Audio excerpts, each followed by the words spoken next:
There is no evidence of a bird strike or any other internal or external implosion.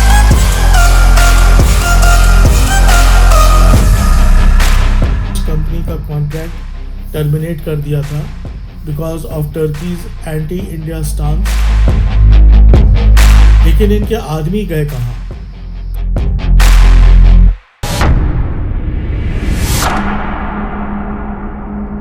नमस्ते, मेरा नाम है doctor Neeraj Srivastava और आज एक प्रीलिमिनरी एनालिसिस लेके आया हूँ एक दुखद घटना की, the crash of AI-171 Ahmedabad to London Gatwick Airport.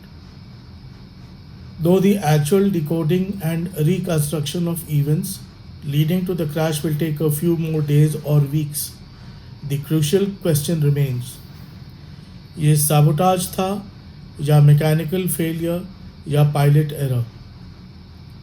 As per current news, the emergency transmitter locator has been recovered और दो मेन और उपकरण cockpit voice recorder and flight data recorder भी रिकवर हो चुकी हैं undamaged.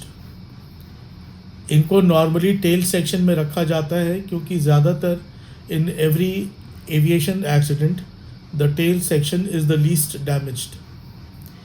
Emergency transmitter locator sends a distress and location signal on 406 MHz which is a designated band and is linked to COSPAS SARSAT satellite system, which immediately picks up the GPS location and distress signal, relaying it to rescue satellites and stations worldwide.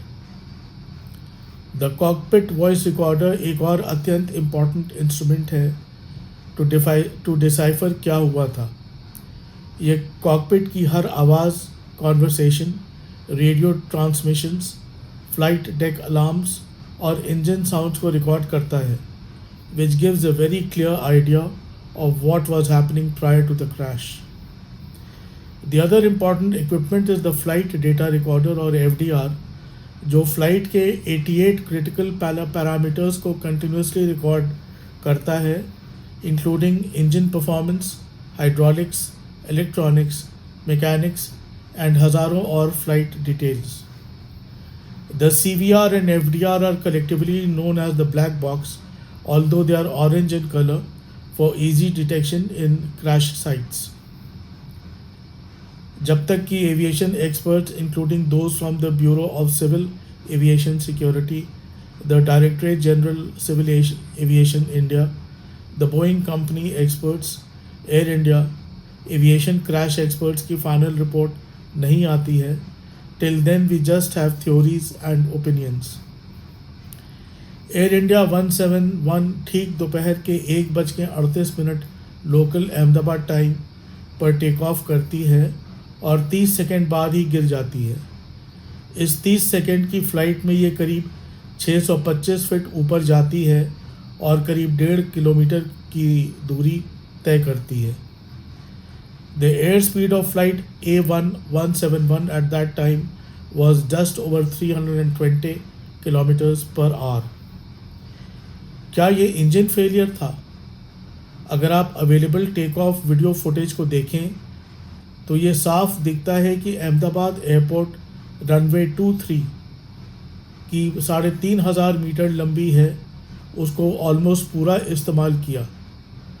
Under normal circumstances, a full load Boeing 7878 needs just 2,538 meters of runway length. यहाँ पर almost 1,000 metre यानी कि 1 kilometre extra runway use किया इस flight ने। क्या दोनों engines full power नहीं दे रहे थे for a proper lift off? A Boeing 7878 has a full passenger load of 248 passengers. In this flight, there were 230 passengers or 92% capacity, giving a positive payload ratio of additional 8%. फिर क्यों ज़रूरत पड़ी पूरी runway की? The temperature at Ahmedabad airport was 37 degrees Celsius, which is normal for this season.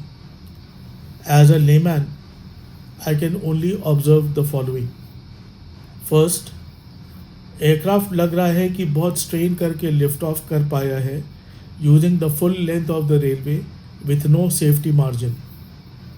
Second, या तो फिर जब V1 पॉइंट जब इसने पास किया, V1 point is the point of rotation where you lift for takeoff, उसके बाद कुछ इसमें टेक्निकल प्रॉब्लम आई है।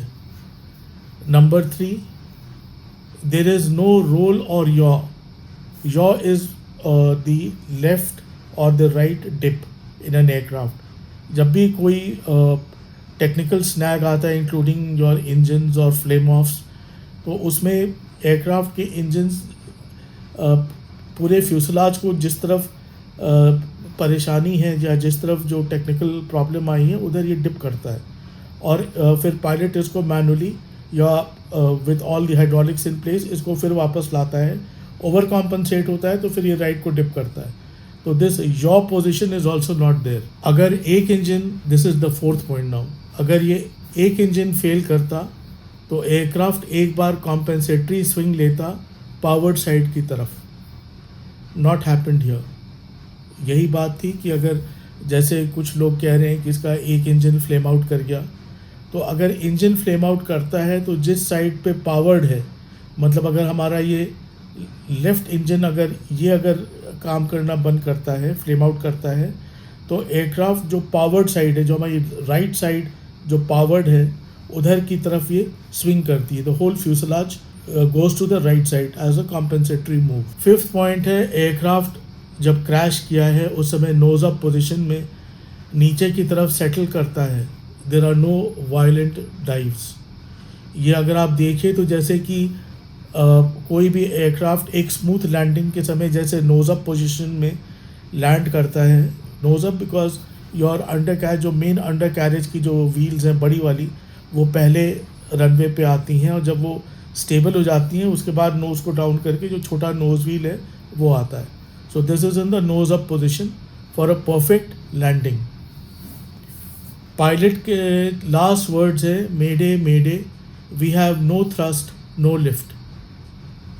ये जो उनके लास्ट वर्ड्स हैं, इससे ये कम्प्लीटली प्रूव होता है कि इंजन्स का पावर बंद हो चुका था, और जो इनको इनिशियल थ्रस्ट मिला था जब इन्होंने V1 करके रोटेट किया था, उसके बाद इनका एकदम से पावर बंद होता है and he is not able to fly the aircraft. वो एयरक्राफ्ट फिर अपने ग्लाइड पाथ पे आ जाती है, और क्योंकि इतनी हाइट नहीं थी कि वो कुछ और उसमें कोई रिमीडियल मेजर्स ले सके, इतनी कम समय मिला, मुश्किल से 15 सेकेंड का टाइम मिलता है रिएक्ट करने के लिए, तो यह हवाई जहाज उसी में गिर जाता है।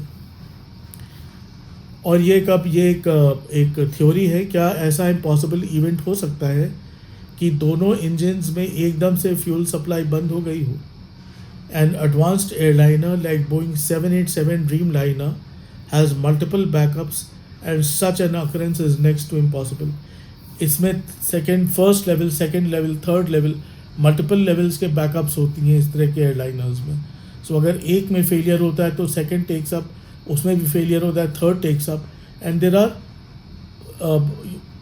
Are other ways of bypassing the problem area and other systems pick up, जो यहाँ पे इतना समय नहीं मिला।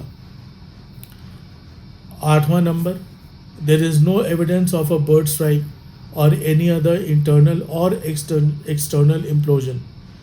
The airliner would have rocked। अगर कोई भी explosion होता है, चाहे external चाहे internal implosion, तो हवाई जहाज रॉक करता। यहाँ पे एकदम स्टेडी फ्लाइट पे था। अब बचती है सैबोटाज और कॉन्स्पिरेसी की theory. Till a few days back, Ahmedabad airport's ground handling services were being handled by Celebi, the Turkish company।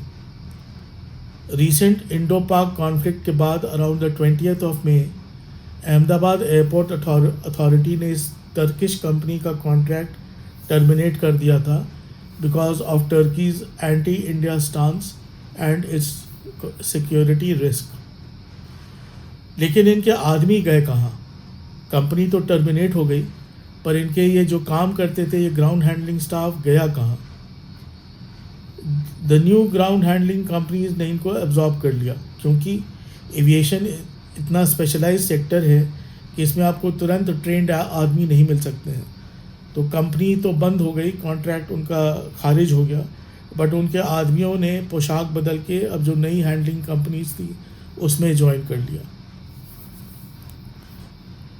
और हमारा प्यारा पाकिस्तान, ये फेसबुक पोस्ट देखिए, ये कोई भविष्य वक्ता नहीं है, पर इनकी भविष्यवाणी देखिए एक प्लेन हादसे की। इनकी सच्चाई पर मैं कमेंट नहीं कर सकता, सिर्फ समय और एविएशन एक्सपर्ट्स ही बता पाएंगे कि आखिर एयर इंडिया फ्लाइट 171 के साथ क्या हुआ था। Our heartfelt condolences to all those who have lost their loved ones in this tragedy. Godspeed, Sadgati, Om Shanti.